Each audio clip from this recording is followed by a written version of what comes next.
Hello guys, இன்றைக்கி நாங்கள் நைட்டே டிசைட் பண்ணியிருந்தோம் காலையில் கண்டிப்பாக கோயில் போகணும்னு. இது எங்களோட ஃபர்ஸ்ட் வீடியோ. எப்படி வரும்ன்ட்டு எனக்கு தெரியலை. சரி, சும்மா ட்ரை பண்ணி பார்க்கலான்ட்டு எடுத்தேன்.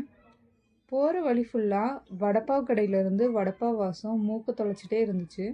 ஆனால் கோயில் போயிட்டு வந்து தான் சாப்பிடணுன்னு அப்படி பார்த்துட்டே போயிட்டேன். 2 சைடும் நல்ல மரமும் ஜில்லு ஜில்லுன்னு அப்படியே காற்றடிச்சிக்கிட்டே இருந்துச்சு. எங்கள் 2 பேருக்கும் பிடிச்ச பாட்டு கேட்டுகிட்டே அப்படியே போயிட்டுருந்தோம். ரொம்ப நாள் கழித்து இப்படி காலையிலே ட்ராவல் பண்ணுறது மனசுக்கு ரொம்ப இதமாக இருந்துச்சு. இதுதான் நானும் என் வீட்டுக்காரரும் ஃபஸ்ட்டு வெளியே போன இடம். ஸோ அதனால் இது எங்களுக்கு கொஞ்சம் பர்சனலி ரொம்ப ஃபேவரட்டான பிளேஸ் கூட. ஃபஸ்ட்டு இதுதான் கோயில் போகிற வழி.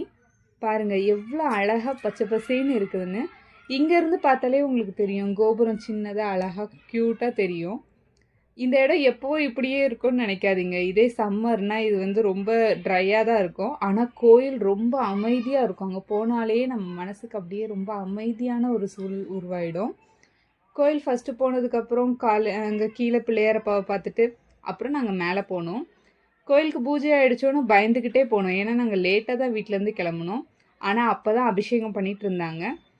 கோயிலில் சாமி கும்பிட்டுட்டு அப்படியே கொஞ்சம் நேரம் டைம் ஸ்பெண்ட் பண்ணிவிட்டு அப்படியே ரொம்ப பேசிக்கிட்டே இருந்தோம். ரொம்ப நாஸ்டாலஜிக் மொமெண்ட்டாக இருந்துச்சு. ஏன்னா நாங்கள் இங்கேருந்து தான் எங்களோட வாழ்க்கையை முதையாக ஸ்டார்ட் பண்ணோம்.